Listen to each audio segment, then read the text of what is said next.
What's up? What's up? It's the Arthur Moats Experience with Deke. I'm Arthur Moats, and that's my main man, Deke. What's up, bro? Chilling, man. You know, it's a good vibe, man. First off, you are dressed amazing in here. I mean, the button up, the fresh cut, new do, new you, scarf. I mean, I'm feeling the swag in here, man. Who you trying to impress? Nothing, just New Year's resolution. Gee, start getting, you know what I mean? You blow up on social media, people start adding you, and now you come in here clean cut, caring about your appearance. This isn't the Deke I know. Because it's all facade, really. Because the truth is, I couldn't find any flannels that were clean. And so that's went straight button up. And this was the thing that was hanging up. I like your style. I just went with it. You just go with it. I like your style, man. I like your style. You know how you say, like, know your personnel. You know what's there in terms of the clothes and outfits, and you make it work. Okay, I can dig that. That's the truth. See, I thought you was dressed to celebrate one of our former guests, Hall of Fame coach Bill Cowher, recently being inducted into the Hall of Fame. I thought you dressed like that for him. I didn't know that. You know what I mean? And that's what I was going to roll with. Nah, man. It ain't like that. I mean, big shout out to him. Major shout out, man. Yeah. We were skeptical. That was the one that we said, like, if we had to pick the two to get in, we said Troy and Donnie. We thought with the list of coaches that were on that list for the Centennial class in particular, that it would be either, Jimmy Johnson, was it Dick Vermeil? He was up there. Dan Reeves, Mike Holmgren. Yeah. So we thought it was a ton of other names, especially because we're only taking two of those. But man, the fact that he got it on national television, that was crazy. Is it coincidence that both coaches are the national TV analysts? You know how it goes, man. Well, and I thought too. Smart. Well, this is my thing too. Once I saw Cowher get in, I said to myself, well, dang, first off, they usually never just come and announce you like that. Usually they come and knock on your door. It's an intimate moment. It's very important. It's sacred, right? So to see it happen on national TV, I'm like, whoa, first of all, this is kind of crazy. But then I'm like, all right, well, he got in, that's dope. But then I'm looking the next day like, the show started and Jimmy Johnson, I'm like, dang, he ain't come on here for him? I'm like, yo, that's crazy. Because in your mind, you're like, well, they did it for Bill, who's a finalist, so why wouldn't they do it? Like, it's like, yo, so one person finds on the national television, they got in. I guess you're going to find out that you didn't get in because they ain't come out here, and then he ends up coming. So I'm like, all right, that's cool. But man, out of the names, I was a little surprised, man, because I thought that we both thought that Bill would get in. We just thought it would be a little bit down the line. Because you just know the game. Like, you can't put all Steelers in. Right. You can, and I want that to happen. Hopefully this the year. It's looking like it could be. Faneca might be the odd man out. Yeah, but still. Because, we feel like Troy is a shoe-in, but listening to Art Rooney talk today, he said that he's been hearing positive things in terms of Donnie Shell's potential to get in, which I think would be amazing because he's a guy who definitely deserves it. You think about how long he's had to wait. Yep. We talk about Faneca waiting. Donnie's been waiting way longer than that. Like, it's nuts. Mm-hmm. So, hey, you never know. You never know. Especially, and that was nice seeing Cowher get in like that. The TV, there is definitely something to that. I think we both know that. Hey, look. But it's whatever. It's cool because everyone loved it. No matter how he got in. And this is another thing too, right? You knew that they wanted to hype it up more by doing that because think about, we had to talk about, when are they announcing the Centennial class? Because it's not February 1st, which is when the modern era 5 go in. Then it was like Wednesday at 7 a.m. Eastern Standard Time for a Good Morning Football. It's like, well, who's going to really be watching that? But when you make an announcement back-to-back days on the NFL playoff games, like now everybody's waiting like, oh man, those two got in on national TV. Like, who's getting in next? So now it has this allure, this buzz about it. And I think that's what's really cool. No, very strategic by the NFL. Come on, man. It's smart. Both deserving and smart. It just win-win for everyone. Yes, absolutely. We're not complaining. Yeah. And the thing I will say about Cowher, you could tell just from our podcast that, he's a hard ass. He's a badass coach and like tough as nails. Cowher. And what's cool about him is that he's very thoughtful and caring and all of that at the same time. And you could tell when he's getting announced that, I don't know, all the hard work paid off. He knew the journey that it took to get to this point. And So just big kudos to him. And you know what else is cool is just him being the Steeler head coach, where he wasn't on any other team at any point. Yeah. And there was a quote circulating around today where he did say that. I don't know if it was a recent quote or if he said this in the past, but he couldn't imagine himself coaching for any other team. And I think that there's something to be said for that. That's cool. And you could just tell, even though he was a football guy, that was probably a good time for him to go out in coaching. I don't think he was a lifer, just by how he talks, where he has all these other interests outside of football. And you see how he's even able to transition into the TV realm and be a highly successful analyst. I mean, and even with that role, he could easily be doing so much more. But he chooses to just do the CBS pregame, postgame shows. You don't think people will watch him every day of the week if he had a show that he's talking football? Like, he's one of those guys that you're just attracted to in that regard. But I do think, man, what you hit on in terms of him being only the coach for the Steelers, like only coach for the Steelers, I think that is sacred. And honestly, man, a lot of players would tell you and coaches would tell you, like, once you're part of the organization, you wish that that's where you had started and finished, like, because it's special in that regard. And for him, man, it was just cool for him to be a kid. Well, not even a kid, but a guy from Pittsburgh, to see him grow up here.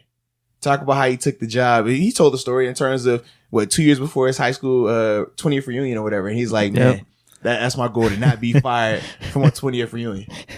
Like, that's just crazy when you're thinking about that. But it's real life. Yep. And I think that's why people just loved him so much and were so just enamored with how he was here. He represented Pittsburgh to the fullest. And I think that's what makes him so unique in that regard.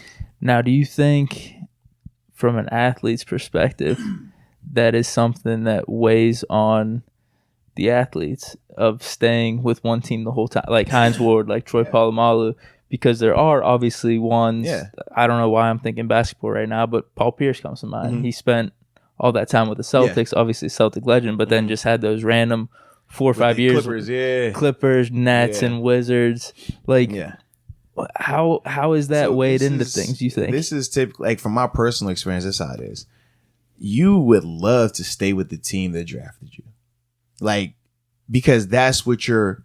Because Brady's about to be dealing with this, potentially. Because this is what you're mentally conditioned for. You think high school, right? You don't transfer around like that. You find your school, you stay there 4 years. You represent your school, right? You say it with pride. You go to your college. I mean, now they're starting to transfer a little bit more, but still 80% of the NCAA, when you go to a school, that's the school you're at for 4 to 5 years. You're fully committed. You believe that school. You talk about how guys are so prideful of their schools, right? While the rivalries are so heated because you feel the connection. So when you get to the NFL, you want it to be that same way. But the issue is a lot of guys, in terms of trying to get that longevity, is rare. We talk about how I played 9 years, but 4 was with one organization, 4 with another, and then 1 with another place. Like, it's hard to just stay in one spot that long because of the business element. When you talk about the contracts, when you talk about, all right, are you willing to take less to stay somewhere when you know you could get more to go somewhere else? All those things play into it. And depending on what stage of your career you're in dictates a lot. You talk about the Paul Pierce move. He did that towards the back end, right? When he knew, okay, the money wasn't going to be the same, but he had already won a championship in Boston. So now it's like, okay, well, now we can make these type of moves and things like that. I think that's the part of it that makes it unique, is the business element at this level. If you took the business away from it and it was just pure sports, guys would stay where they're at because you feel that connection. But with Pierce, and you can even say with Hines or Polamalu, it was the back end of their career where the teams are saying it's either take the pay cut or we're letting you go. How much do you think the legacy element, because I guess you could say Hines and Ward did, or I'm sorry, Hines and Polamalu, they did the opposite of what Pierce did, where they decided to just say, all right, as opposed to I'll retire, spending a year or two with Broncos or Jacksonville. I mean, you look at even James Harrison. Yeah, James was another guy. They had multiple opportunities where it was like, hey man, you can ease on out of this thing, but he's like, no, I still want to play, and it's just, it happens. But everybody is different, I feel like, in that regard. When you talk about with Troy knew towards the back end of his career, he probably had, 1 to 2 quality years left, depending on how you view it. But the role for Troy would have been drastically different. You're going from a guy who's a legend, a first ballot Hall of Fame type of guy, playing every snap, to now you're going to be either splitting snaps or coming off as a backup role. That's hard to do.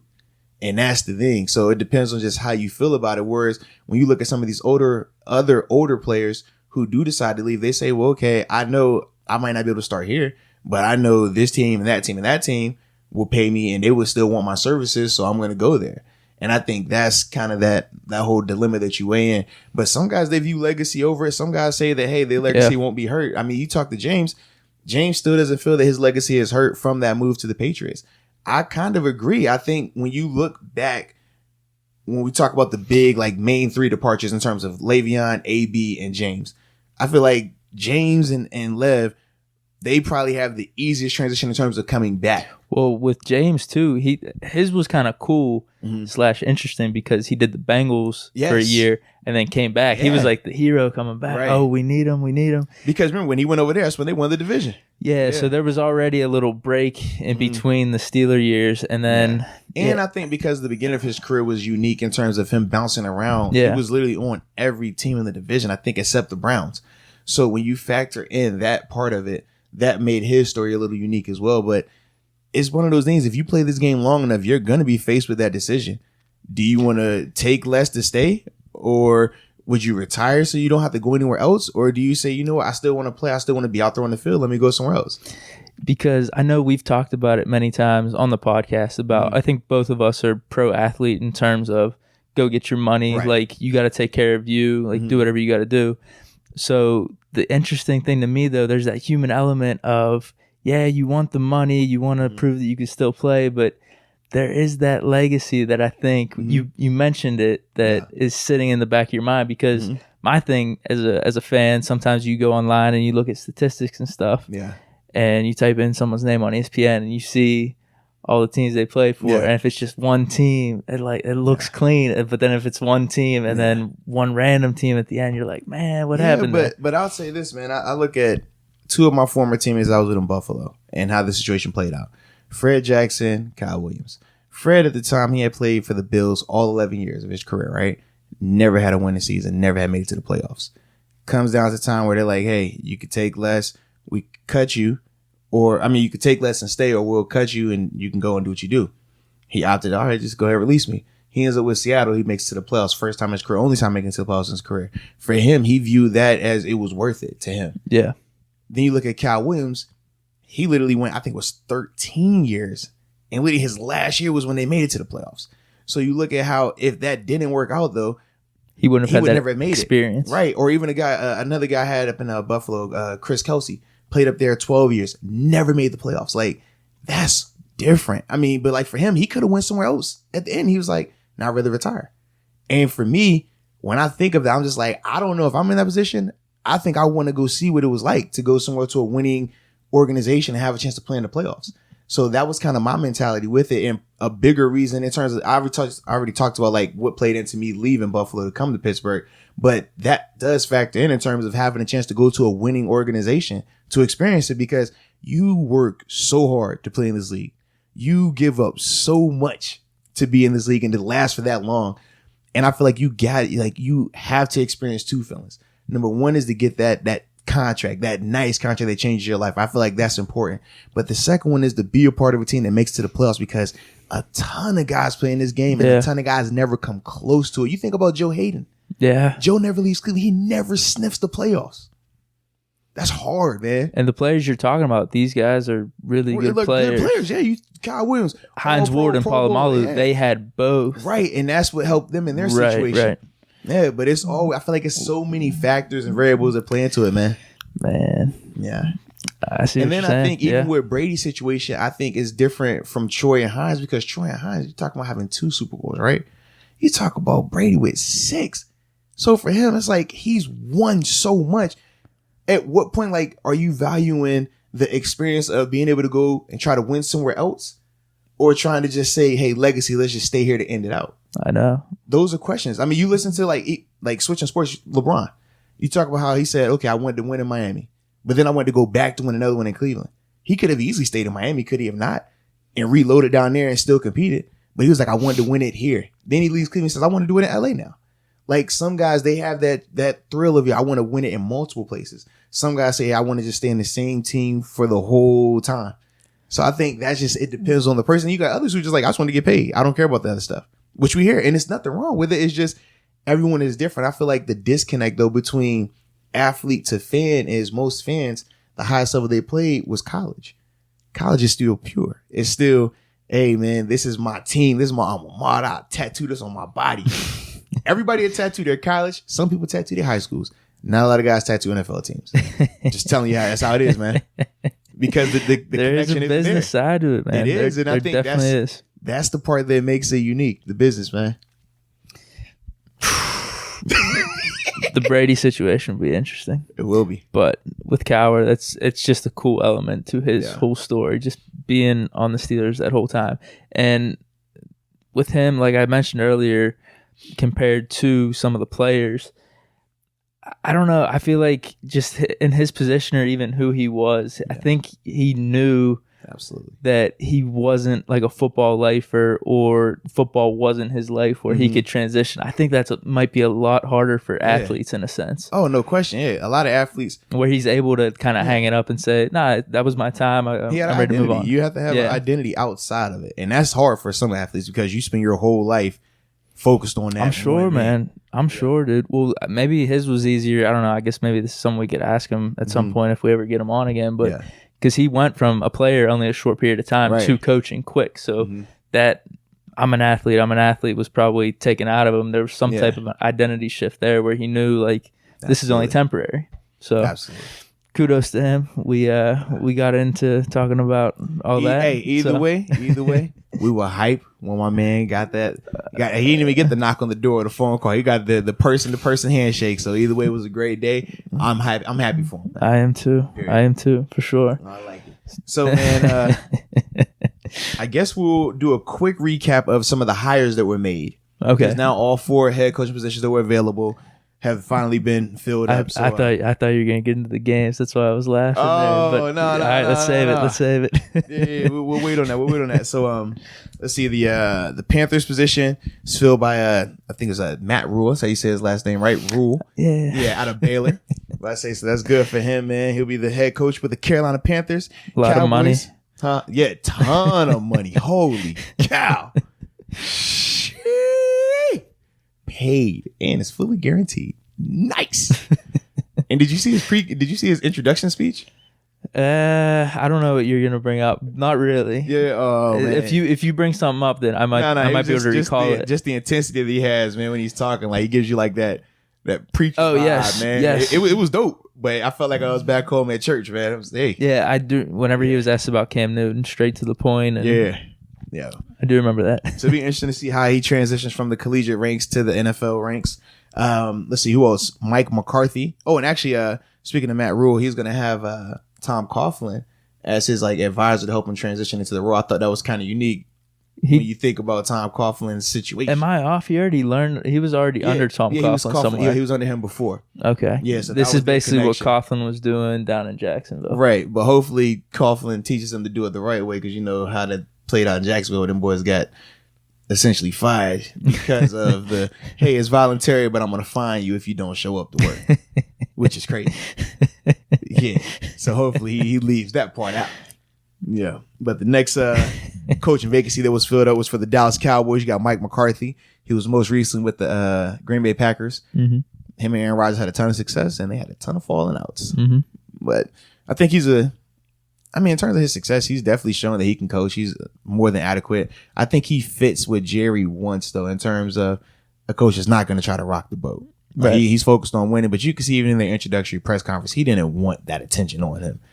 No. Jerry's selling it. Jerry's like, hey, man, remember this guy? I got a great relationship with him.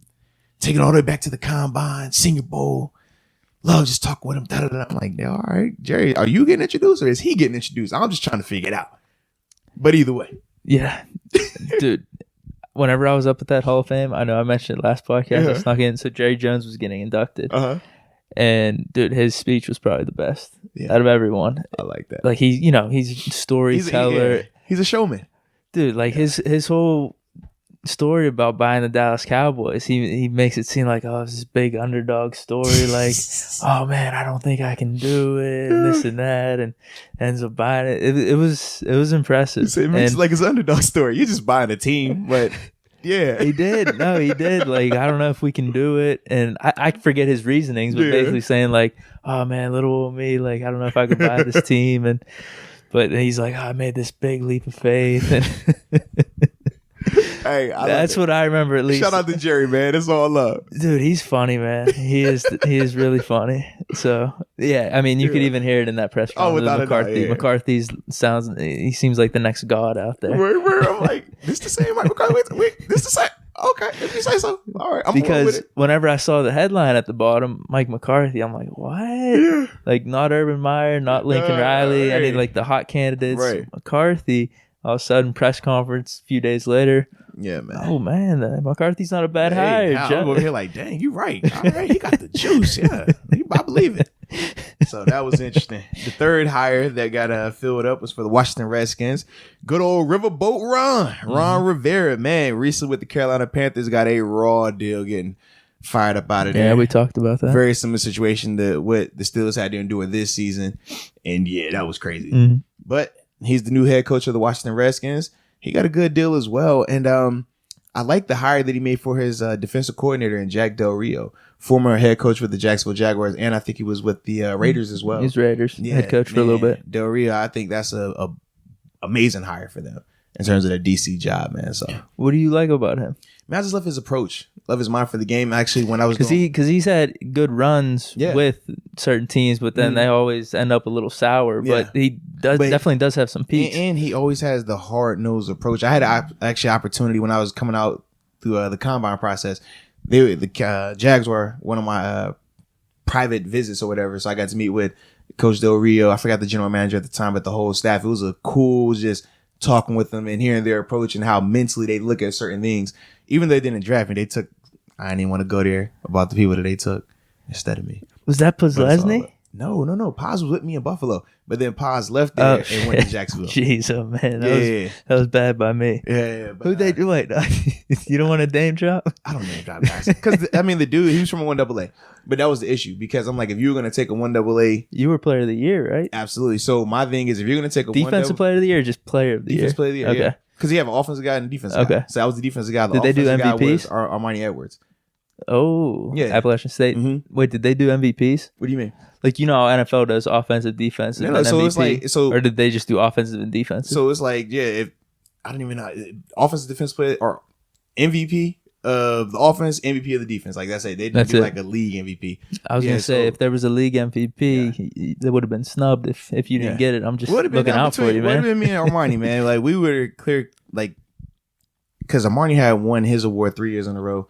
I won mine the last year, but I had won by the largest margin in history of the award. So it was man, humble brag, huh? I'm just saying. So it was like give you context. I'm giving you context to the story. So that's how that whole thing was. But my whole argument was if you're gonna take edge rusher or they used to call us tweeners, right? He's kind of small for a 4-3 end, but a little bigger than like your typical 4-3 outside linebacker. Can he play standing up? All these things. If you're gonna take anybody in that vein from a 1AA, it should be me first. They took a guy to Central Arkansas. Didn't work. Just more potential. I don't have a clue why. They took him. I looked at the combine stats. My numbers were a lot better than his in any way, shape, or form. But that's the guy they like. It is what it is. I have no hard feelings. I lasted a lot longer. So it is what it is. You had a good career, man. It is what it is, man. I was a little heated though. But that's why I said I'm not going to go down there. Understandable. But I like Del Rio because I could tell you want to go down there a little bit. But I'm inching towards it, but I'm not going to do it. But no, in all seriousness though, Del Rio, man, Jack Del Rio was a good dude, man, in terms of, like I said, his football mind. Like I feel like it was always unique when you get a chance to talk to some of these coaches. Like the first time me and Coach Thomas just chopped it up about football. Like just hearing, like you think you know football. Well, at least I did. And then you sit down and you talk and you're like, yo, you are light years ahead of me. Like, this is nuts. And I know ball. But it's just like the way a coach looks at certain things or can see certain things. Like, it's just, you see the different levels of it. And ultimately, that's why I always tell people, like, it helped my career so much coming here because I was able to grow being under him and, like, really hearing and seeing and starting to think like how he thinks. So I was like, yo, I like that, man. That's good stuff, dude. But then we got our last hire. Stan, I'm keeping us on track today, man. Huh? I said I was keeping us on track. I ain't gonna go down my rabbit holes today. You could save that for me. I was getting all deep with the Cowher thing and people staying on teams. I like it though. I thought it was good conversation. No, it was. I definitely people like it too, man. Yeah. Listen, come on, man. But yeah, the last hire was for the Cleveland Browns, and they hired Kevin Stefanski, who was the Vikings offensive coordinator. How do you feel about that, man? What, that one particular or just all of them? The Browns one? Yeah, man. Because that's the one that applies to us the most, I feel like. Okay, so with them, well, here's the thing. I wrote this down. I really don't have too much opinion on any of these guys. Yeah. Because there's pluses and minuses both ways. Mm-hmm. In my opinion, the more important thing is the culture they're stepping into. Yeah. Because that's what they're going to have to deal with. True. So, the Giants, they're always pretty solid. I think we forgot to mention it. Joe Judge, right? Yeah, Joe Judge is with the Giants. Okay, so and he was a special teams coordinator and wide receivers coach with the New England Patriots. With them, pretty solid organization. Yeah. Browns, dysfunctional. Very dysfunctional. Redskins, dysfunctional. Shitty owner, whatever. Very dysfunctional. Panthers, this new guy coming in, analytics, so Rule kind of fits that. And he falls under the Pittsburgh lineage as well. And then you have Cowboys, Jerry Jones. You're always going to have some hype and drama. But stable for the most part, though. Yes. So, I have no clue. Some of these guys could do amazing. Some of them, like, there's something you could say that you're like, oh, yeah, this makes complete sense. Yeah. Which each of them, and then the other side, you could say, man, I don't know what they're thinking. Very true. So, in terms of the Browns, I have no clue, man, because none of their hires have worked out. So, you're just thinking... what I just mentioned is there's these things that each of these coaches are walking into. The Browns owner and their structure, their culture is still there. Yeah. So I don't know how much a coach is just going to change that. True. He might. I don't know. I have no clue. See, I think for me, like I liked the other hires. I thought Joe Judge was an interesting one. Anytime you go from special teams coordinator and wide receivers coach to head coach, I think that's a big jump, big time transition. People will say, well, Bill Belichick was a special teams coordinator. Yeah, but he didn't go from special teams coordinator to head coach off the bat. He worked his way up. It's a little bit different. The Browns hire, though, was a little interesting to me because I'm thinking the two candidates that were the finalists were in terms of Kevin Stefanski, Vikings OC, and then Eric Bieniemy, who was the Chiefs offensive coordinator. Wasn't McDaniels in the mix, too? He was, but then McDaniels, after he took the visit there, he backed out of it. He backed out? Yeah, because they said that he was going to be like the guy when he took the visit, had his wife there and everything like that. He didn't want it. Smart move, but he does it every year. You know that. He took the coach's job and backed out of the coach's job. Yeah, that's what he does. The reason I could see him going there is if he could bring Brady with him. But for the Browns, though, they haven't given up on Baker. That's the thing. I mean, you would take that package deal any day. I don't think so, because you got to think about this. How many years are you banking on Brady having left? You got a chance to have a franchise quarterback potentially not even in the prime of his career just yet, where Brady's 3 years, realistically, 3 years, right? 3 years max, I'd say. Max. Whereas you can have Baker, this is his second year in the NFL right now? That's all I'm saying, man. We talk about culture, though. That could be a big culture shift right there. It could be, but is that culture shift worth losing your potential franchise quarterback? Because in 2 years, say Brady doesn't get to 3 years, right? Say he hits a decline. We saw how Phillip Rivers hit. We saw how Eli Manning hit, right? Say he hits a decline like that in a year or two. Now you're fishing. Now you're looking and hoping and searching and wishing. And we saw how long it took them to find Baker. And we're not saying Baker's the guy. That's what I'm saying. I mean, how much are we really believing in him? All I'm saying is Baker is far better than anybody they've had over the last, 10 years? I think we could all agree on that. Definitely. So if you're the Browns, are you willing to risk going through that again when Brady leaves? I don't know. I don't think they are right now. But that's definitely a huge hypothetical because Brady's not making any decision anytime soon. And for McDaniels to take that job, you would need to know. Yeah. Guarantee, you're coming with me, right? Can I get this in blood? Yeah. So if that's not the case, then it's really hard to determine that. Yeah. But as much as we talk about Baker, I mean, let's be real. This year we would have took Baker. No question. Over Brady? I'm saying for the Steelers, when Ben went down, you would have taken Baker in a heartbeat. That's what I'm saying. Oh, yeah. And there's a lot of teams out there that would take Baker. Yeah. That's what I'm saying. because he's a young, talented player. And just like all young quarterbacks, they're going to have ups and downs. So my biggest thing is, it's like, if you the Browns, his line sucked too this year. Yeah, but it's like, how do you view that? It's like, is 2 years of good Brady worth the potential of a young up and coming player in this league?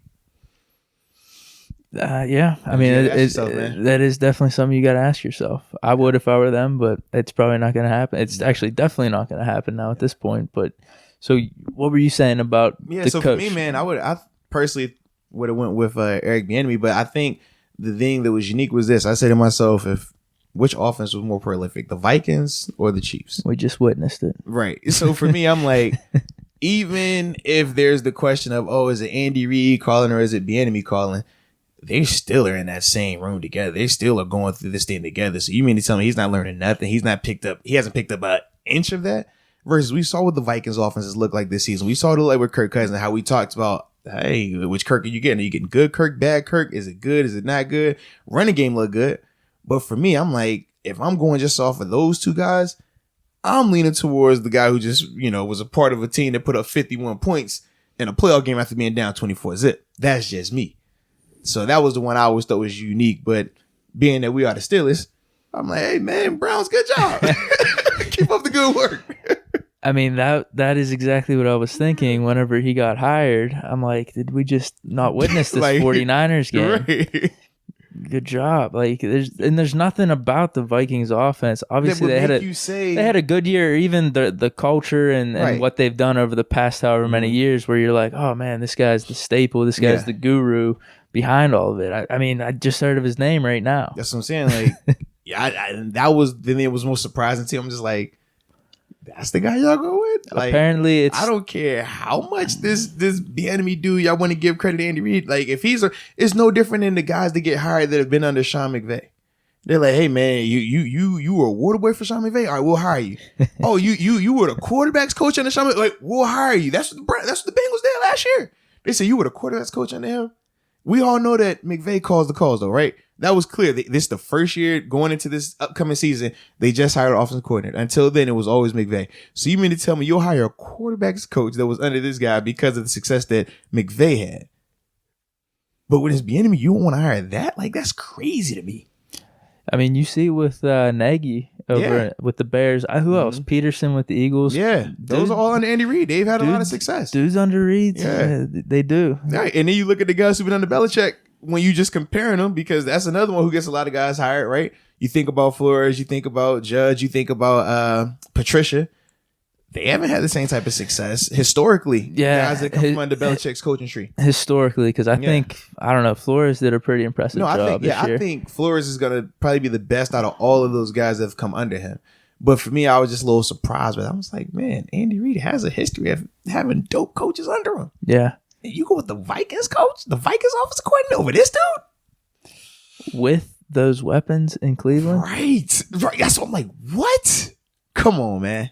Yeah. I don't get But apparently this guy's really into analytics, and that's the way they wanted to go. It's like it's the opposite effect, where Kitchens was not analytics at all and just a jackass. Now they want to bring in this guy that's like super nerdy and analytic with his stuff, which whatever. I mean, like you said, hopefully it helps us. Okay, good job, Cleveland. Keep up the good work. That's all I'm saying, man.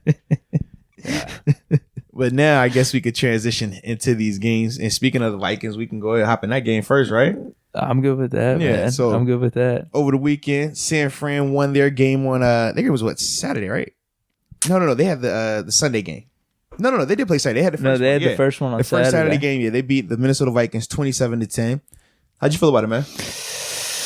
Well, I feel like what happened is what I thought was going to happen with the Vikings, because Kirk Cousins didn't show up. The Vikings didn't show up at all. 49ers were just an all-around better team.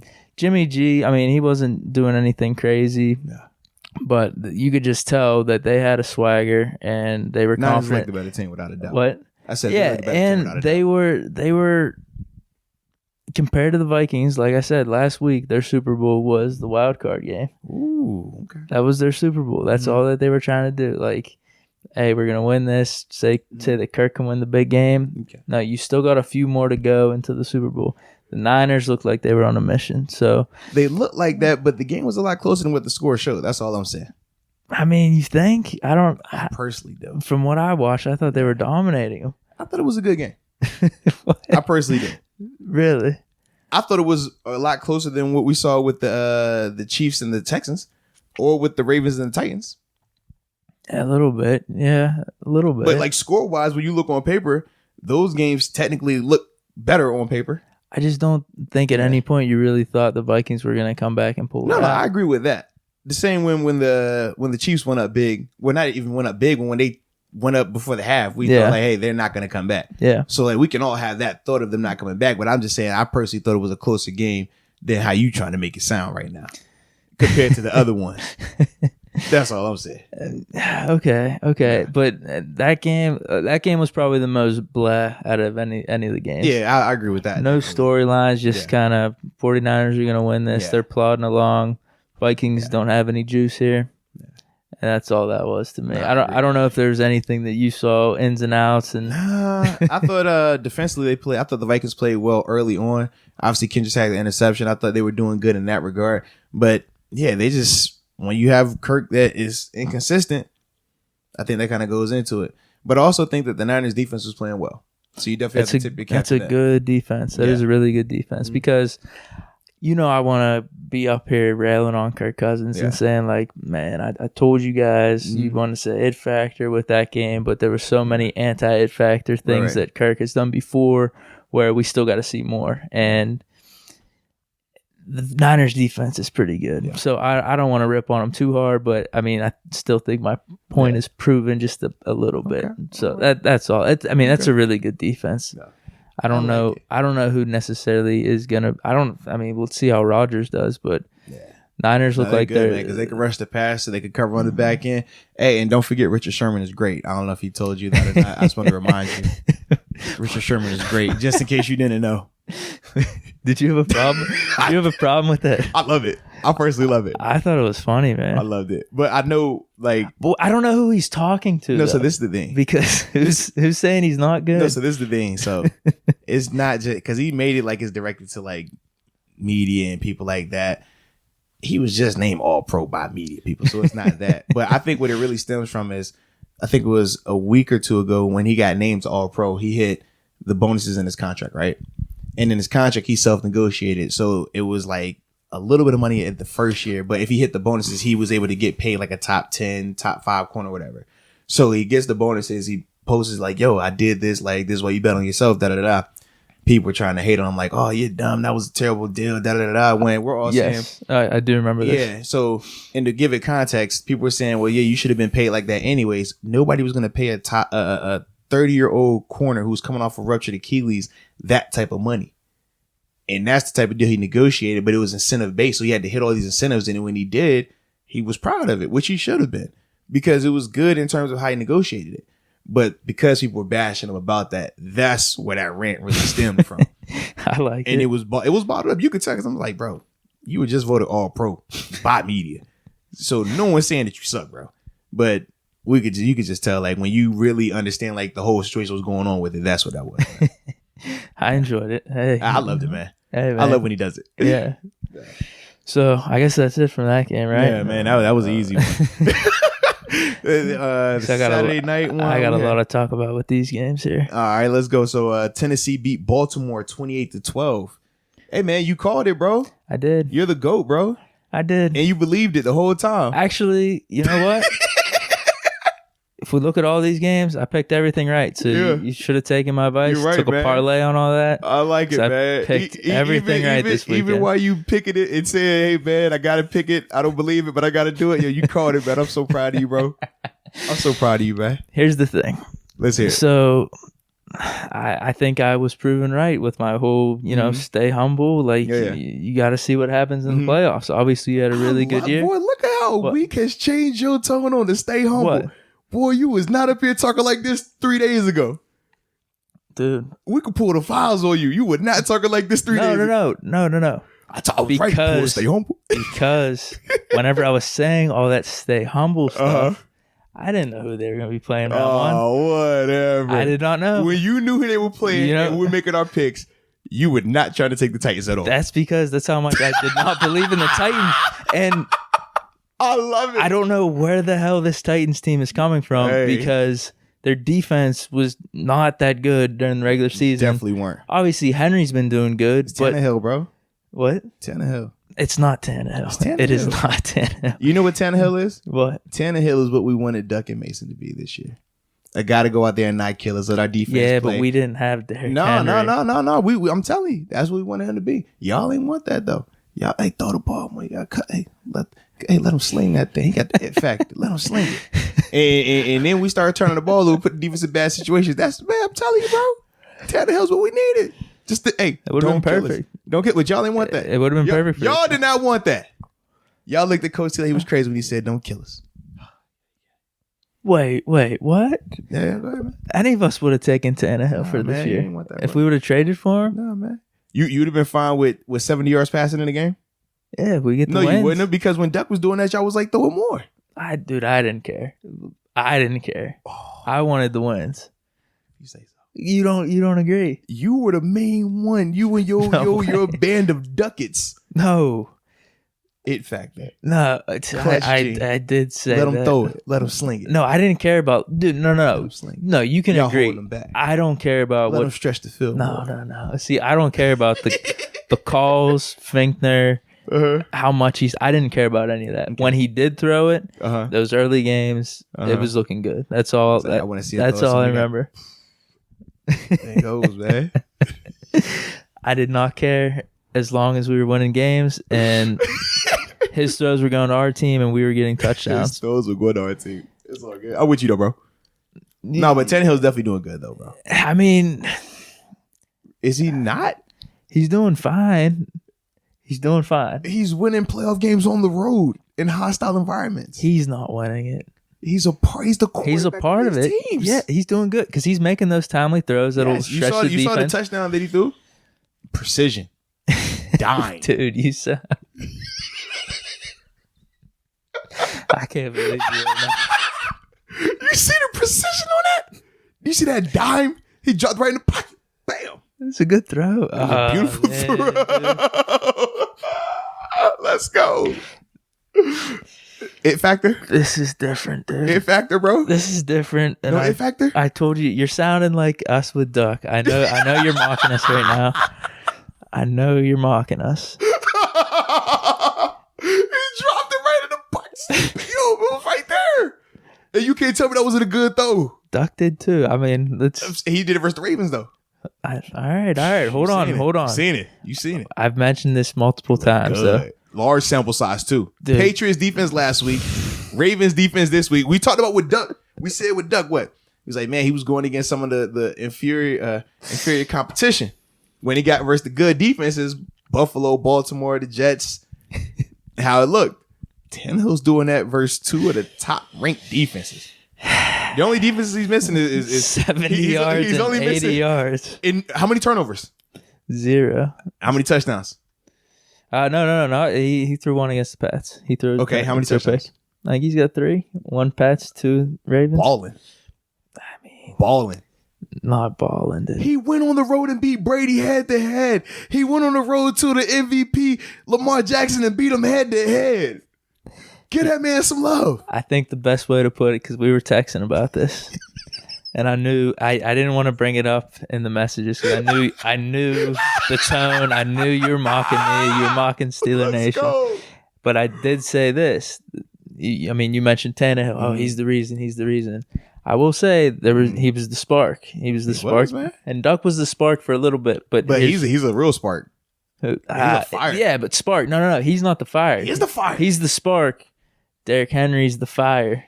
So what's the defense then? The defense is the gasoline that someone has just tossed on this ship because no one would have expected their defense to be playing like this right now, bro. Which is crazy. Because the defense... They have a leader. No, come on. Bro, so I'm just saying this. Think about this. Derrick Henry's been there all season.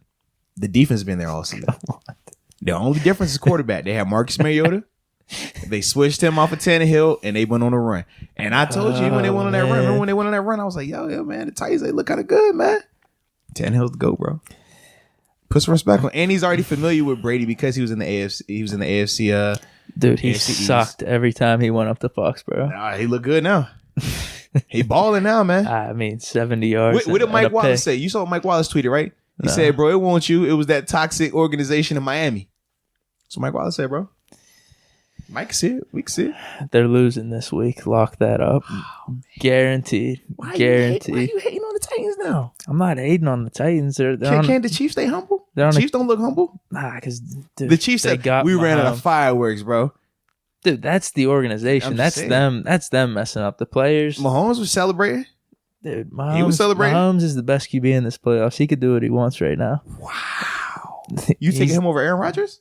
Yeah, I did. You saw my QB rankings. I was with you, all right. You saw, and which my QB rankings look kind of good right now. I'd say, in my opinion. I think you know how people comment on IG. Yeah.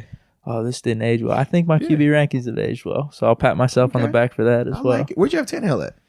At the bottom, which I still think he belongs. Wow. I think I had him 11. He went on the road. 11. Kirk Cousins was last. He went on the road to beat Brady and Lamar. I'd take Wentz over him. I'd take Deshaun over him. Wow. I forget who else. Jimmy G. I'd take all those dudes over him. None of those guys are doing what Tannehill's done. They're doing better.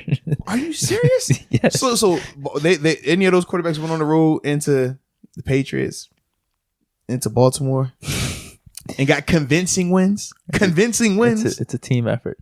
Convincing wins. No, the Patriots one was not convincing. And like I said, at what point did you really think because of Henry, dude? It's Henry and that you defense. just said he's throwing touchdowns, bro. There is an element where he's not turning the ball over. He's throwing touchdowns. He's helping the team win. Yeah, he's a juice guy, bro. He's got the juice. He was the spark. That's about all I can say. And he's kept the spark going because he's a beast. You saw? Did you see the run that he had? Did you see that? Get in there. Former receiver. Boy, got the juice, man. Get out of here with this, man.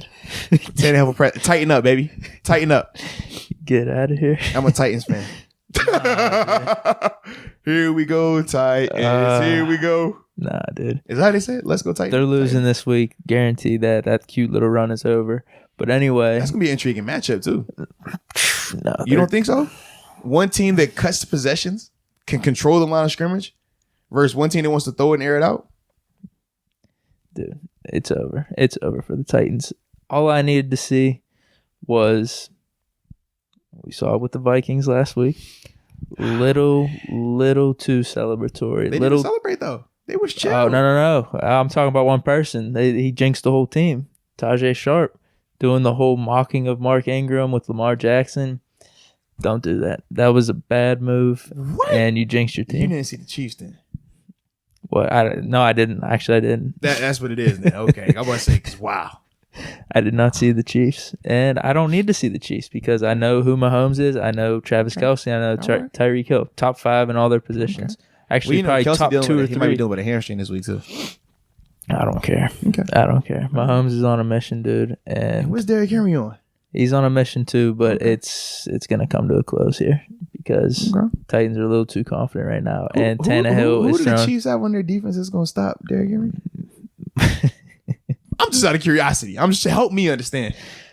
It's just if Baltimore couldn't do it, if the Patriots, who did the Chiefs? So now you're changing your tune, Derrick Henry. I'm just asking a question. It was a question because you're making like it's a foregone thing that is just over.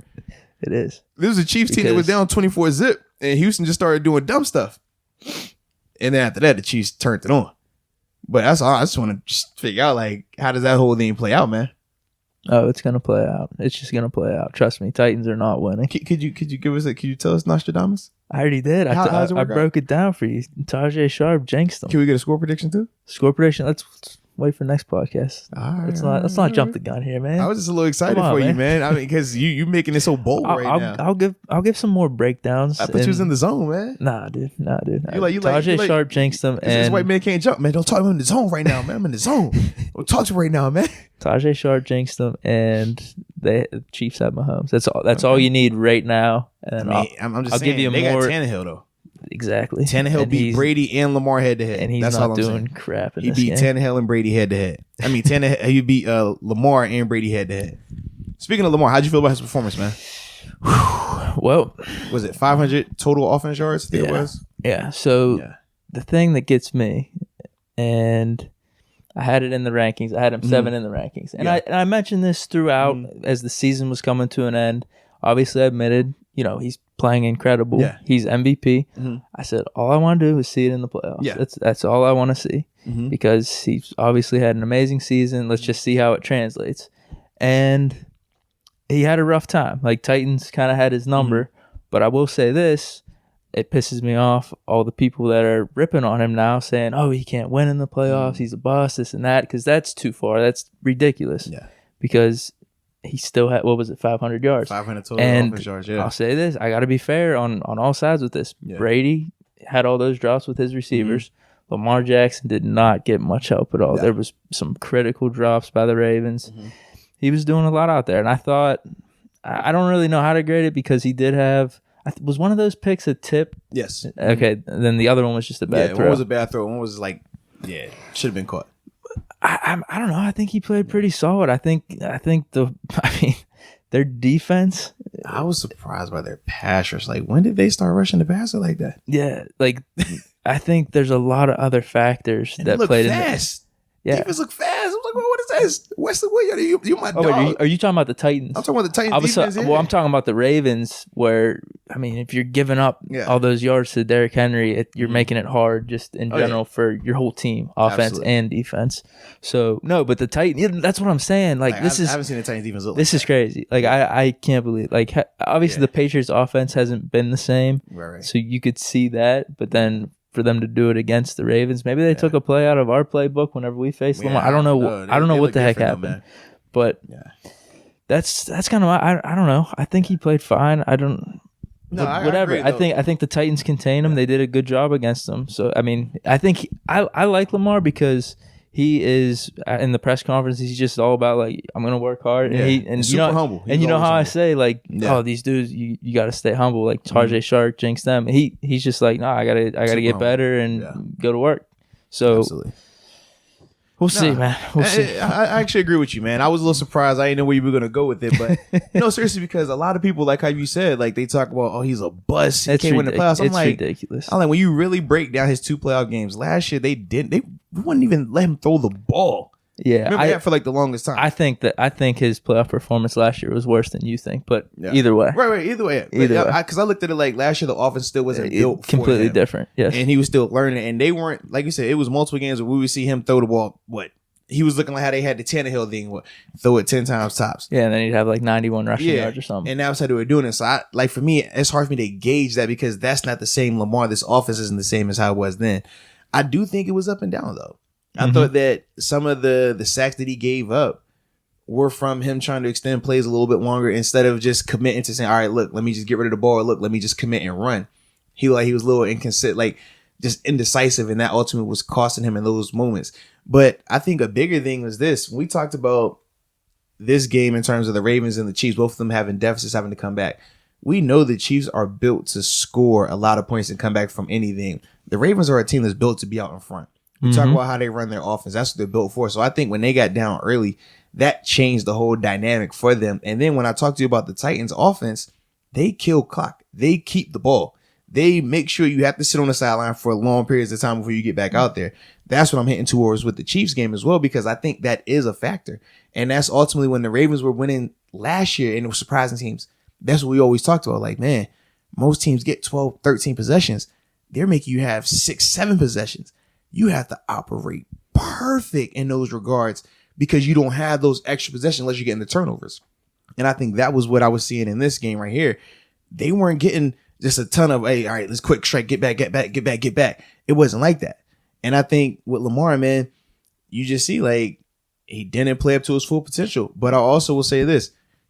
The bye week rest is real. Yeah. We saw that in both of those games in particular, man. When you talk about the Chiefs and how they started off slow, you talk about the Ravens and how they started off slow. Bye week rest is real. The 49ers, I feel like they were able to overcome it. I think offensively, their offense was probably best geared for it as well. In terms of the West Coast style offense, you're not dependent on one person just going crazy. Whereas when you look at the Chiefs, you're dependent on Mahomes to be on. You're dependent on Kelsey and Hill to be on. When you look at the Ravens, you're dependent on Lamar to be on. Yeah. And when they start out slow, you kind of get in that hole. But we all can agree that when we talk about Mahomes and how he can really heat up, you saw that versus Lamar. when he's trying to get heated up like that, it's still not on that level just yet. It's not on that level. And the problem is just because the running is such a big part of Lamar's game, where you said we're in front team and we're just gonna suffocate you. And that was the 10 to 20% we talked about. I know I texted you about it, but like if the Titans get off to a little bit of lead here, I want to see if Lamar can bring them back. And I'm like I said, I'm being fair. I thought he did play good in some regards in the comeback, and the Ravens dudes let him down. Yeah, like that I was surprised by their defense. Yeah, it was terrible. I thought the defense laid an egg. It was terrible. I mean, it was funny. Earl Thomas talked about, man, the Patriots defense not looking like they wanted to tackle, and then they turned around and Earl was getting stiff armed 3-4 times on a play. It was bad. I was like, yo, what is going on here? Yeah, that's crazy. But for me, I'm looking at Derrick Henry like, I remember we played against Derrick Henry. It ain't look like that. I don't know who that guy is. That's a different man. No, it is different man, different. different animal, but the same beast. That's crazy. It's definitely different. And I want to rip on Steeler fans again because you did it last week against the Patriots, and you're doing it again with the Ravens. Stop celebrating this shit. Just enjoy the playoffs. Call them all deep, dude. Don't be picking sides and like it's just ridiculous. It's just enjoy the games. Enjoy the games. Watch it. Don't be picking sides and putting your emotion into these games because your emotion should be in the Steelers. That's it. And it's getting annoying. Like, don't be making fun of these dudes losing and this and that. Like, you're just showing that we're high level fans is how I view us. And with you doing this, and a loser mentality. It is. It's just stop doing it. Just please stop doing it. I get we're rivals with the Ravens and the Patriots, but don't be rooting for other teams to lose. The only time you do that is, we talked about this, whenever you need a team to lose to sneak into the playoffs or something, because that has to do with the Steelers. You're right. Right so now, if the Titans would have lost, we would have had a chance to come in here and do what they were doing, right? No, I told you this. No, the teams in the playoffs should be in the playoffs. This is the first year I felt that in the last 15, 16 years. All love, man. All love. I ain't messing with you. So yeah, that game was interesting. It was interesting because Titans did control it, but it was still came down to the end a little bit. And that was the same thing we saw when they played the Patriots. Like scoreboard wise, it looked a lot closer, but when you watched it, you never got that feel that the Ravens were about to come back. Well, there was points. There was points where I was just like, could he do this? Could this happen? Could he? But for me, when I was the likelihood was low. I was just like, they don't have they couldn't stop him on defense. Right. They don't have air. And that's why I kept saying, I was like, because of the lead, they're never going to get these multiple opportunities like that just because they can't stop the running game. And that was my biggest thing. Yeah. So, good game all around, I'd say. Absolutely, man. Tighten up. All right, so now transition into the first Sunday game, the Chiefs and the Texans. Wow. You have a lot to say about this one. You want to go first? I don't even have you know what? All I'm going to say was, in the words of Deke, be humble.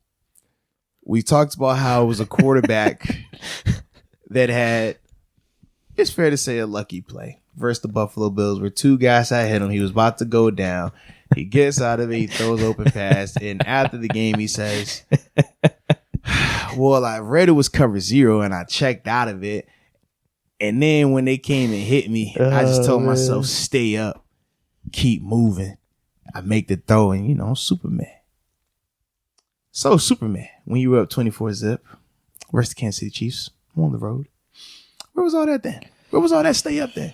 Well, you got sacked 3 times by Frank Clark. Where was all that in? When they were scoring 51. 51! Where was all that then? That's all I'm saying, man. Stay humble. That's it. I ain't got nothing to say. I'm done. Just want to get it off my chest. Okay. Because I ain't like that. Wasn't a fan of that. What, when he did that? Yeah, wasn't a fan. I was, because it was against the Bills, and me and the Bills it's kind of a rocky thing. And I did say that he was going to outperform Josh Allen. Which was fine. But you can't take that particular play, and that's the play that he's hyping and gassing. That's the part that rubbed me the wrong way. I was cool with, because it kind of vindicated me a little bit that week. But I'm a week-to-week guy. And we both predicted this game. We said Chiefs were just going to be overpowering to them, and that's what happened. So I'm not surprised. No, that's not what happened. That's not what happened. No, but it started off 24-0. So if we're going to go with 24-0, we're going to go with Deshaun Watson here. And I'm not. Did Deshaun choke? Yes or no? No, I'm not going to. 24-zip in the playoffs. There's a lot in play here. There's a lot in play. 24-0. There's a lot in play. The coach. The coach what? I was going to ask you about this, but I'm just throwing him out there right now. The coach. The fumble. The special teams fumble. Okay. And they scored on special teams with a block punt. What? The Texans scored on special teams with a block punt to start it out. Yeah, I know, but I would say a block from the Texans defending the punt and getting the punt and then returning it for a touchdown. Yeah. That is more of, all right, we did that. Okay. The Texans having a fumble on the return. They did that. That's a mistake. That was the Chiefs doing that to them. But anyway, all right. It was the Texans giving them points there, and then the defense gave up 51 points. So I don't know how much we want to say Deshaun Watson. What I'm saying is, Deshaun, why weren't you scoring more? You had DeAndre Hopkins out there. I mean, you had Carlos Hyde out there. Yeah. What are they doing with there was only I think 12 or 13 runs.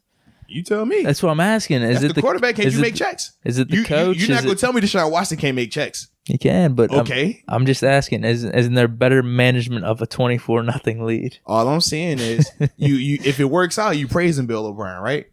The same way when Harbaugh was going for it on fourth downs, right? When they worked during the regular season, people were talking about how innovative Baltimore was for going for it on 4th and 1, 4th and 2. But when Baltimore was 0 for 3 at one point on fourth downs in that game for the Titans, they're looking like, yo, Harbaugh's tripping. You got to punt that. So that's how I look at the Bill O'Brien thing. When they had the fake punt and they got tackled by Swanson. That was a terrible call. No, I hate that shit. It's terrible then because then it worked. But if it would have worked, genius call. I love that's how it always is. But I'm not like that. You're not, but the masses are. And we both know that. They would have been talking about, that's why Bill O'Brien is who he is. Look at he's genius right there. Look at him taking advantage of that. And actually, to stay on this, that Derrick Henry pass play was terrible. But people like it because it worked. If it was a pick, terrible call, variable, terrible. But because it worked, man, look at Variable playing to win. That was terrible. Look at they're so innovative. And then they started showing Derrick Henry highlights. He threw a halfback pass in high school. And they're like, look at his arm. He knew about this. Bro, coach, stop this, man. Coach went to the archives and stop it. I hate when that happens, bro. No, it was terrible. So both were terrible. So this is what I mean, though. How much are we really putting it on Deshaun Watson? I was asking because one, I just think the Chiefs are better, and we agree with that. Yeah, they showed that in the second quarter and on, and then I think that's just poor management of a 24-0 lead. It's almost that game was very similar because we were texting about it. You were like, "Oh man, there's no way you actually thought the Chiefs were going to win." Yeah. At the end of the day, I thought they were the better team. It's just going to be like, all right, how are they going to come back from 24 points down? Is this going to be possible? Because that's a huge lead. But it's similar to the Jags-Steelers playoff game. Okay, we're down 21. I think it was 21, right? It was 21 zip. Yeah. It was 21. Clearly, we're the way better team. Can we get out of this hole? We almost did, and the Chiefs did, and the Jaguars didn't do what the Texans did here, where they just completely gave them points. All I'm saying is, man. And they had a good running game going with Fournette. Where was Deshaun ranked on your quarterbacks? He was like 7. No, where was he at? He was 6. He was 6. I'm just saying, you would expect 388 yards, 2 touchdowns. Where was all that in the second half? What do you mean? Probably a decent amount of it was in the second half. Garbage touchdown. I'm just saying, I would expect more from him. That wasn't garbage. That was in the middle of it. So if Mahomes would have had a 24-point lead, you think the Texans would have been able to come back like that? I don't know. It depends on if bro. The Chiefs special teams are giving them points and they're doing fake punts and stuff. Not happening, bro. There's a lot in play. All I'm gonna say is this: you tooted your own horn earlier. I'm gonna toot my horn here because I made me a lot of money actually. Did you? Yeah, because when the Chiefs were down 24-zip, is that why you were the money line switched? Yep. That's why I asked you that, because I said, let's double down on this thing. Let's put some bread on it. Want me a couple $100 on it. Shout out to the Chiefs. So that's what I can tell you for a fact. I was down. I believed the whole time. Not once did I blink. I said, it's 24-zip. Perfect time. Because if you look at what was really going on, that's what it was. It was the block was really 10-0, and the Chiefs would be getting the ball at 10-0. And Texans are really, you could say they were outplaying the Chiefs, but not by that much. Man, if anything. To me, I thought it was this. All the drops too. I saw the block punt, and I said, it looks just like the Chiefs are still rusty from the bye week. But I said, I remember when we played, I said, I felt like right around halftime was when we really started to get it going. And I'm like, okay, it's the end of the first. I'm like, you know what? I don't know. And then this was sold me. The kickoff return. As soon as I saw the kickoff return, I said, "Oh, it's over." I put the money down, and yeah, sure enough, from then on, the odds changed drastically. As soon as I make my bet, I came back after they scored that drive. The odds had flipped. It wasn't even close. Probably like even. Yeah, and I was like, "Up." And then one of my other dudes that I'm cool with, man, he tried to do the same thing. He's like, "Yeah, I waited till after they scored, and yeah, it wasn't happening." It's like, yeah, man, you snooze, you lose, baby. Definitely. Yep. So what are you you're tooting your horn about the bet? About believing in the Chiefs while they were down 24-zip. Okay. And not just saying it like some people like to just say, "Oh yeah, I was believing in them." I'm not saying I was believing. I was That's more laying on my couch, had the recliner going, just like, man, could they do it? Could they do it? Oh, I predicted it to happen, so we'll see. Yeah. All right. Yeah. This will be You interesting. didn't believe it, but it's all good. I don't got to though. I'm like I said, I'm not emotional about any of these games. And I'm glad you're not. That's good. I'm not. Could you tell like I'm different? I like it. You could tell like I'm different on the mic. You talk from a more objective approach. Something that I never thought I would hear or see from you. And then I know if I really want to lose that objectivity, I can ask you, "Hey man, if you were ranking quarterbacks based on their play the last 2 years, are you taking Russell Wilson, Tom Brady, or Ben Roethlisberger?" Let's not get into it, man. I just I need one for the show. I'm taking Big 7. All right, that's what to hear. That's all. I'm cool. That's what to hear. Even though when you look at, I ain't gonna go there. I will get emotional here and there about if I'm making a ranking. Yeah. And I feel like I got to be proven right, or sometimes, but still, I can still see the full picture. Clutch. I guess last 2 minutes of the game. What are we doing here? Taking Russell Wilson, Tom Brady, or Peyton Man. I mean, or Ben. Last 2 minutes of the game. Oh, Ben. What's wrong with that? I'm just asking a question. That's a good pick. I was asking a question, man. I'm gonna win the game. I was asking a question, man. I'm gonna win the game or tie it up. Do whatever it's got to take. Hope you're right, man. I was looking at just stats for Russell Wilson and Ben in particular. Wait, what is this? Were you doing some side projects here? All right. I was looking at the interception totals and stuff like that. All right, did you look at the game-winning drives and all that? I did actually. What's going on? Have you checked out Russ? I don't gotta look at this. Because there's times where we're just beating the team. We don't gotta come back like that. All right, man. Whatever you say, bro. Whatever fits your narrative. There can be a combo of both. I'm on your team here. I know. I'm on your team. There can be a combo of both. Maybe Russ does a little too much of that comeback stuff. A little too much. That's what it is? Okay. Yeah. What about the interceptions that play into all that? Ben does winning football. It's winning football. Because I was just looking like, when you look at Ben's first 12 versus Russell's first... Russell's first 7 or 8 he's been in. I think it's years or playoffs? 8 years. Yeah, Russell's first just regular seasons? Yeah. Versus Ben's first 8. Kind of different eras. Different eras, kind of. In the same era, actually. For at least 4 or 5 years they've been in the same era. Kind of different eras, though. It's like putting Favre. I'm just saying, bro. It's like putting Favre in this era. It's just different. It's different. I'm just saying. That's all I'm saying, bro. You said it yourself. Favre can't be in this era because Favre only played 1 year when I was I'm just saying, it's like if you're putting, it's just different eras. That's all. I'm just saying, when you comparing the eras together, the years that you want to say are the eras together, the last 5 years, man.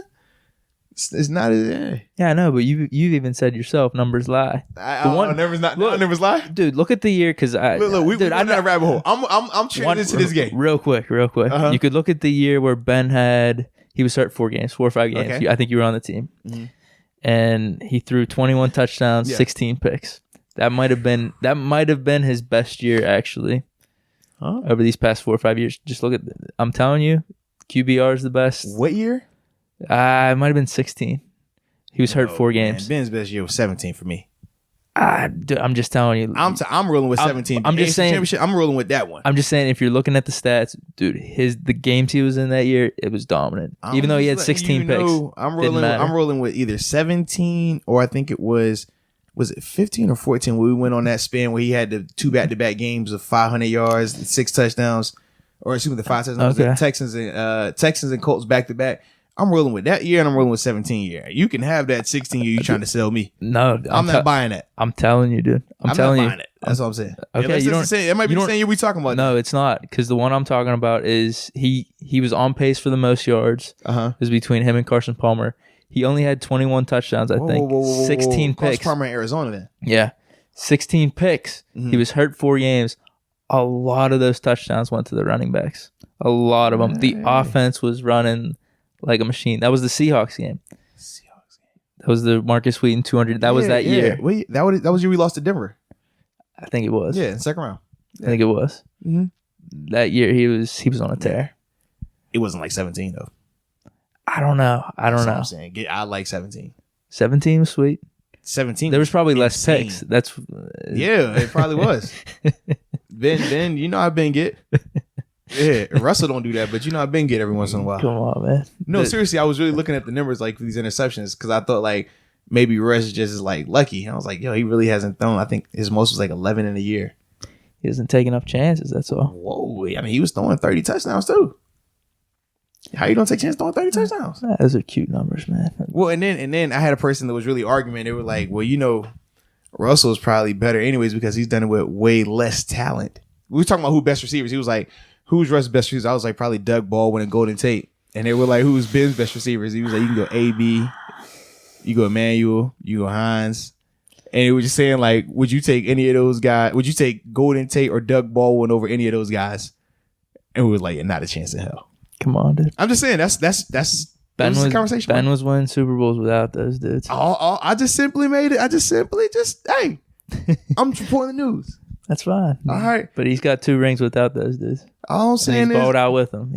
It's all good, man. I'm just letting you know. Just reporting the news. All right. That's fine, man. Seahawks and Packers with a Sunday night game. Okay. Packers won 28-23. What about it? That was a good game. Yeah. That was a good game. I mean, it's kind of what you expected. Yes. Without a doubt. The exact thing. Yep. And, I mean, they should have came back. I mean, you don't know what happens after the play I'm about to mention. Okay. And it was the drop on, I forget what down it was, but it was like a clear 20-yard pass. Yeah. Wilson hits him on the comeback. It was the final drive. Yeah. Or the final drive before the last drive where Packers like closed it out. And the dude dropped it. He was like in the middle of the zone where they would have been like at the 40 or 50 and kept rolling. So for me, I looked at it like, I thought it should have been. So it could have won either way. I thought Green Bay should have won by more. I thought in the first half, they still had a couple of opportunities to score that they just look a little off on. Mm-hmm. We talked about the bye week rest. I thought some of that showed up in that game too. Because I think it should be a totally different ball game. I don't think it should have been as close. But no, Wilson just somehow, someway. I don't know. Every time he's a magician, man. You want the game to be close, put Russell Wilson in. He's going to do it with just a ragtag, nobody out there to make it happen. Who was his best receiver? Tyler Lockett? Deke wasn't doing nothing like that. I think we're giving. Are you about to sit up here and hate? Is that what I'm hearing today? Oh, I'm not, because you just brought him up. That's why you want to hate on him, because you salty right now, and that's why I did it. In the wrong mindset. And that's why I did it, because I really wanted to hear how you was about to play this out. So yeah, so you just made all them statements. So let me hear it right now, DK is a good receiver, and Lockett's a good receiver. Oh, now they're good receivers? Yeah, man. You taking them over AB? No. Taking them over Martavis? But aren't they better than... no. But actually... there's probably people that would say over Martavis. They don't understand how good Martavis was. Yeah, they tripping. Out of the receivers that Ben has recently been playing with. Yeah, and he's putting up numbers. He was balling out. No, I'm saying, who are the receivers he's recently had? Some nice receivers. Some great receivers. Yes. AB. And Ben's going to make these dudes good receivers too. I'm not going to say that. Ben's going to make these dudes, because it goes both ways. It's got to go both ways. All right, so all I'm saying is Russ. But Ben's going to be putting up numbers no matter what receivers. It's hard to say no matter what receivers, because he's always had dope receivers. I mean, so who's the consistent factor there? I'm saying he's consistently around talent, whereas Russ puts up dope numbers and he's around who? I mean, he's had good. Doug Baldwin. Those are good receivers. And Golden Tate. Those are good receivers. Over the receivers that Ben said, who would you take? I'm not saying over. I'm just saying, who would you take? Their offense is just Which different. receivers would you take? Their offense is different. Which receiver? Who's had the better running back then? Dude, wait, he said L. Bell? He said beast mode for most of his career. Russ. You gonna take beast mode? Yeah, but Bell was hurt a decent amount. Bro, don't start that. He was, and D'Angelo put up numbers. Okay, Connor so put up numbers. Okay. Connor so put up still numbers. good. So when Beast Mode went down and Beast Mode was retired and Beast Mode been hurt because Beast Mode missed some time over there in Seattle as well. You're taking Chris Carson over D'Angelo. Connor and D'Angelo. I'm taking D'Angelo over. I promise you I will. Over Carson. I promise you. D'Angelo that late in his career though. Yes, I promise you I will because D'Angelo dropped 20 pounds and he was balling out. He was. So I'm taking that D'Angelo over Chris Carson. Chris Carson's done it for what, a year and a half right now? Yeah. Well, no, I'll say 2 years. Because he still balled out last year, balled out this year. Yeah. So he has 2 years on his belt. Mm-hmm. I know what D'Angelo. There might have been one gap where he didn't have like an elite running back, Russell. Dude, they've both had talent. Let's just say that. No. They haven't both had talent. Let's be real about it. Whose O-line has historically been better? I'm gonna probably go with the Seahawks on that. Stop it. Outside of these, talk about how Russ always is chasing after, man. Dude, listen. No. Every time I played against Russ, that's the one thing we always talk about. Oh man, their O-line is trash. At least for the last 5 years in Pittsburgh, their O-line has been dominant. Exactly. Other than that, dude, it has been. When has Russ been in the league for how many years? I feel like their line has been good for his early years. They haven't. I'm telling you for a fact they haven't. Then I was Beast Mode getting the runs and stuff like That's that. why everybody was going crazy about Beast Mode because he's breaking so many tackles, bro. Like, promise you. Dead serious. See, this is a conversation or an argument that's going to be tough for me because I have no clue how good their offensive line is. I know you, and that's what I'm trying to tell you, I have no clue. But I know for a fact we had the worst offensive line. No. I agree. For a while. Literally, my first 4 years in Buffalo, every time we played Pittsburgh, we talked about how the O-line was. We said we're going to get to Ben, but it's hard to bring him down. That was the conversation. We didn't have a running back either. We had like a mix of Dwyer, Redmond. I played Dwyer. We always felt like he was like a bigger body, but wasn't nothing scary. But we knew receiver wise, it was like, okay, they got Hines, they got Heath. And then who was it? And then you had the trio. No, and then it was the trio of Young Emmanuel Money. Sanders. Young AB. Yes, you should call him Young Money? Yeah, that's what we called him. I didn't know that when I was in Buffalo. I didn't know that. Yeah, that was the nickname for that receiving crew. Because it was Emmanuel Sanders, Wallace, and AB. So we knew we were always like, yo, you might get to them, but they got dudes who could just like light it up out there receiver. That was one thing. But then when I came to Pittsburgh, that's the same year Munchak came, and that's when the O-line shifted drastically. Yeah. For Seattle, they've never had that drastic shift on the O-line. Anytime I played Seattle, whether I was in Buffalo or whether when I was here in Pittsburgh, it was always, you're going to get your chance at Russ. We always say he's Houdini because he's going to find ways to make guys miss. That was the conversation. Anytime I played him in the past, my 9 years. I'm just letting you know. Here's another thing I will say, though. The defense. Oh, no. Yeah, their defense was nasty. But how are we going to talk about Seahawks defense where the Steelers have had, legendary defenses? Yeah, but then there's a good portion where we've had a not so good defense. And now Russell's dealing with that a little bit. But he's into his own now. All I'm saying is he's into his own. All I'm saying is Ben has been in a far better situation than Russ. Can we agree on that? In terms of talent. In terms of talent around him. Because you can't sit here and be praising these Steelers like you praise them and then try to downplay them and say that, oh, man, yeah, Doug Baldwin and Golden Tate are in that Those are good receivers. They're good receivers. And compared to Steeler receivers, that's what I'm asking. AB's different category, man. Okay. AB. We've seen what Juju's like his first 2 years, right? When he's had Ben. We saw what that looked like. We talked about how that was pretty much the best duo in the NFL at one time, right? Did we not say that? Then we seen AB Martavis. Then we seen Marcus Wheaton. I would say, okay, Doug Baldwin and Golden Tate, I would take them over Marcus Wheaton. Okay. Yes.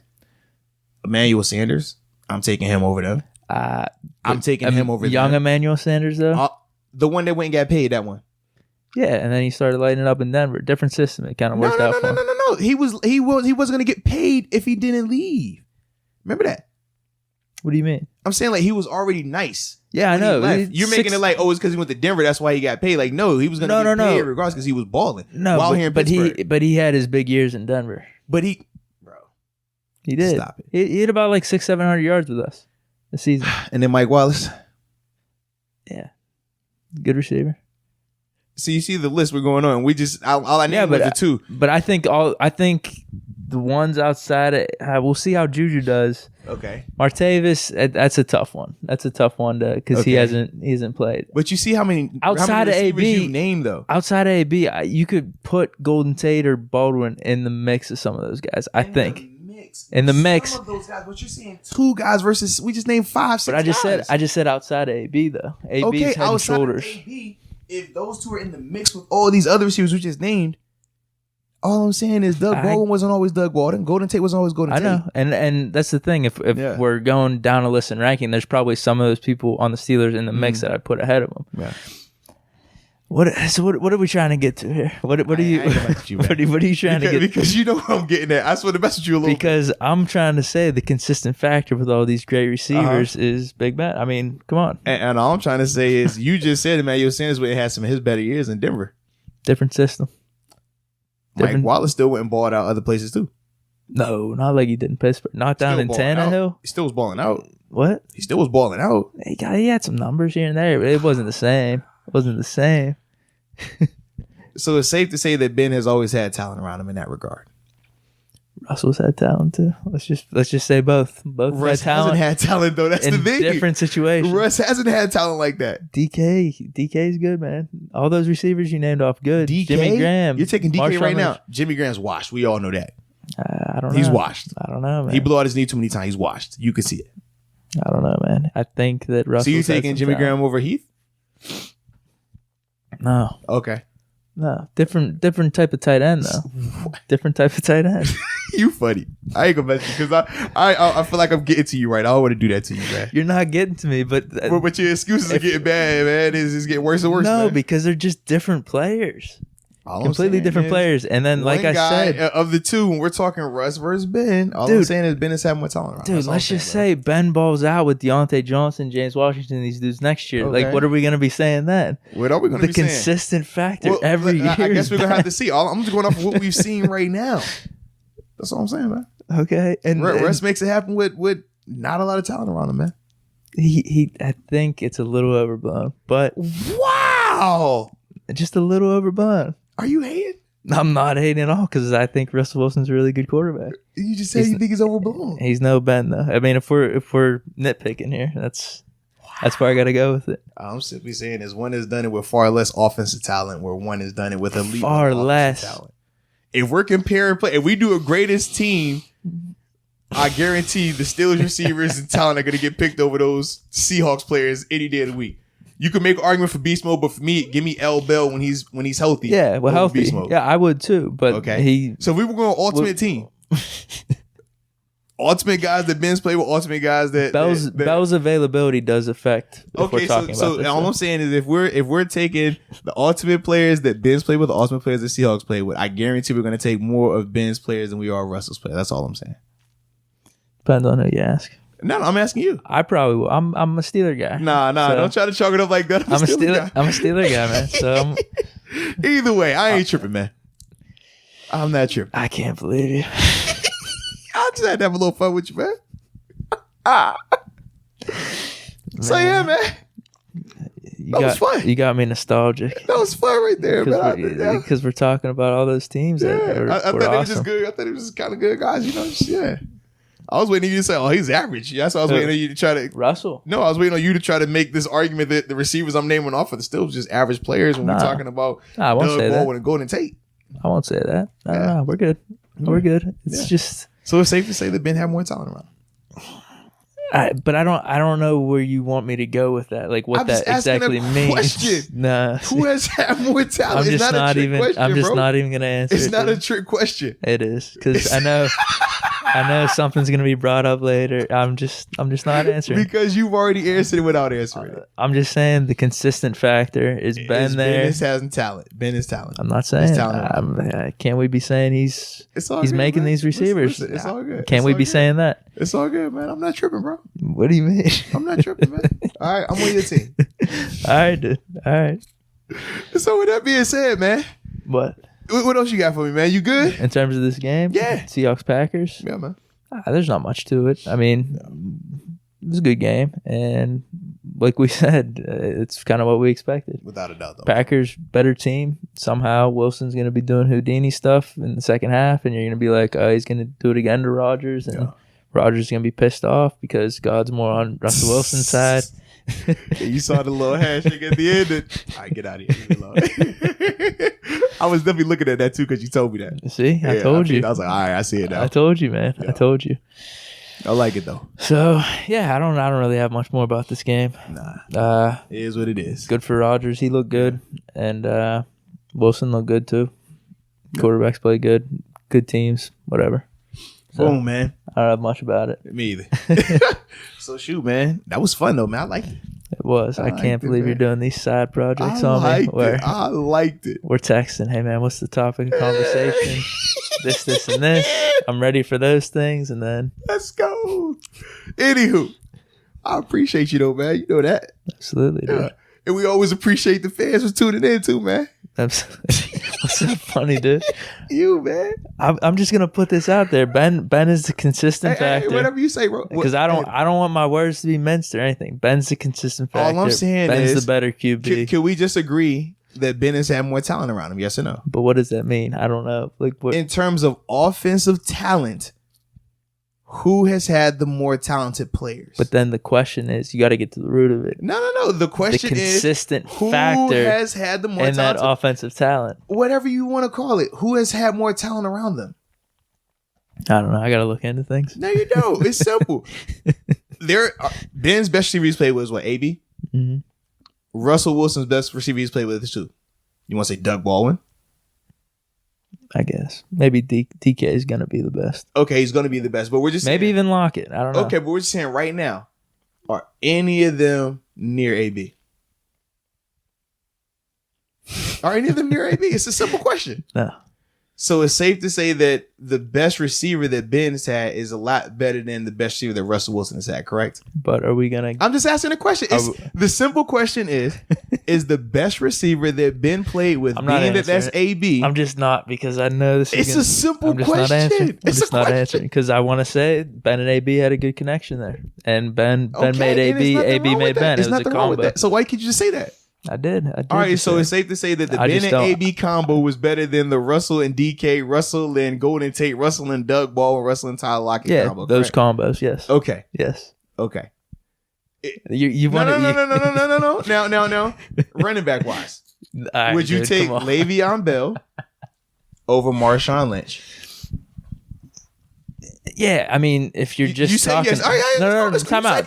Yes. If we're talking about availability, though, of production Marshawn that they was put retired up for a little while, and he dealt with some injuries for a little while. Dude, look at those 4 or 5 years Marshawn had with the Seahawks, and look at the 4 or 5 years that L. Bell was. Yeah, I know, but he was hurt for a portion of it. And he was still going crazy in that portion. Yeah, I know, but in terms of his efficiencies and all that. Yeah. But this is what I'm saying: the running backs that came in, D'Angelo put up numbers. No, seriously. James Conner put up numbers. That's what I'm asking you. So you would take James Conner over L. Bell right now?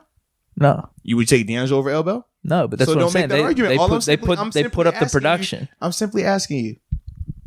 L. Bell over Marshawn. Come on. Who are you going with? But I see where you're going with this. I'm asking you a simple question. I see where you're going with this. It's a simple question. I would take L. Bell, yes. Okay. That's all I was asking. But are we going to be saying Lynch over D'Angelo and Conner, who we're gonna say was also there for? But this is what I'm asking you: are we gonna say D'Angelo and Conner over Chris Carson, and who was the running back they had that played in that playoff game yesterday? I'd take, like we said, I'd take Chris Carson. Right, and I thought that's what we D'Angelo. different because I said I would take D'Angelo, but if we're just talking about collectively, D'Angelo and James have collectively had more productivity than Chris Carson by himself. Yes, no. James Conner was a Pro Bowl running back. I'll bet you on that, actually. If you combine both of their years versus Chris Carson's 2 years. Are we looking at touchdowns? I'm looking at yards, receptions, touchdowns. That's tough because... it's tough. It's tough. It's tough. Either way, you already said that L. Bell, because I'm going off the best running backs, right? L. Bell was our best running back, right, during that time. Marshawn was their best running back during that time. Yeah. You've already said that L. Bell, you're taking him. Okay, cool. All right, tight ends. Are you taking Heath Miller? Or are you taking Jimmy Graham? I gotta look into it, dude. No, seriously. Are you a Heath guy or you a Jimmy Graham guy? I don't know, man. I don't know enough about the Seahawks team. I'm just asking about 2 particular players. Heath Miller. Dude, or Jimmy Graham. I cannot believe it. I should have just let it go. It's a simple question, bro. Come on, man. You killing us, but we ain't got all day. Would you take Heath Miller or Jimmy Graham? Jimmy Graham with the Seahawks, you're asking me? Yes. I got to look at his numbers, but I mean... Eye test, grit, all that. You take Heath. Okay, you're taking Heath. Okay, thank you. All right. That's it. Okay. Or you know, I asked fullbacks then. But Would you go with Michael Robinson from the Seahawks or Rosie Nix from the Steelers? There you go. Both made Pro Bowls. Exactly. So who you going with? I don't know. It's a tough call. I mean, Rosie's impact on special teams. I'll stick with Rosie. He came on my podcast whenever I started off. Bet. So, all right. I'm just saying, you named.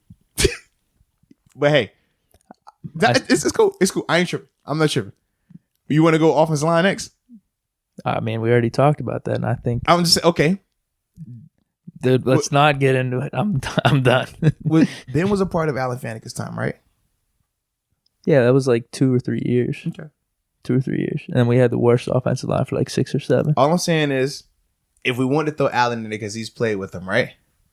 Alan Faneca, David DeCastro, Marquise Pouncey. Versus, let's see. You caught me off guard, dude. Russell Okung. I got to look at the Seahawks roster, man. Oh, my God. They had one really good guard. I mean, he wasn't no DeCastro, but he was really good, though. Yeah. So hold on. Justin Britt. So this is my question to you. Where are you getting with all this? Are you saying Wilson over Ben? Is that what you're saying? I'm just asking a simple question. What are you trying to prove here? You know what? Hey, man, I appreciate y'all for tuning in, man. Whoa. It's a lot of fun, bro. What are you trying to prove? It was a simple question. I was asking a question. All I want to say, I just want to say it and be clear. Big Ben over Wilson. It's clear. It's clear as day. It's clear as day. I was just asking some questions, Fourth quarter, anytime of the year, whenever. Hey. Big Ben over Wilson. I was just asking questions. Whatever talent, whatever, blah, blah, blah. Why are you taking it personal? I'm not, man. Why you feeling you need to say that then? I just want to be clear with what's going on here. You didn't say that. I just simply asked who had more talent. You didn't want to answer, so we just went individually. And the facts are the facts. So y'all can hear it and y'all can take it for what it is. But like I said, so that's my question back to you then. What's your question back? Who are you taking, Big Ben or Russ? Neither. Give me Brady. My God. Come on. I'll let you think about it. I'll answer the next podcast. Okay. How about that? Even though I let you catch me off guard here through all this, I'll give you time. I'll give you time. Cool, I ain't tripping, man. I don't even care about these quarterbacks like that, man. You know Seven's my guy. I was like messing with you. I already told you I don't like Russell's like that. I already told you that last podcast. So you're taking Ben? I already told you that last podcast. I don't remember. Yeah, when you asked me, you was like, yo, Aaron Rodgers and something with Russ. And I was like, yeah, I like Aaron over I like Russ. And he was like, I'm surprised. And you like Ben over Rodgers. Yeah. Ben's my quarterback. I won with Ben. I've been to big games with Ben. All right. Yeah. I ain't tripping. I just like picking with you, man. Because you get so mad. I'm not mad. You was about to lay your honor down for Ben. I'll die for you, Ben. No. Ben is the best ever. Oh, no. He is. So I'm on your team, bro, all right? He is, man. So we good, man. Exactly. There's and there's more to the story, too. He's got 3-4 more years here coming up. Look, man, I ain't to tripping, add man. to the legacy. Listen, I ain't tripping. The people have heard it. The people have loved it. We're going to let the people go. That's what we're going to do, all right? Y'all gonna tune back in next time. Man. But we appreciate y'all. Absolutely. So until next time. Peace. Peace.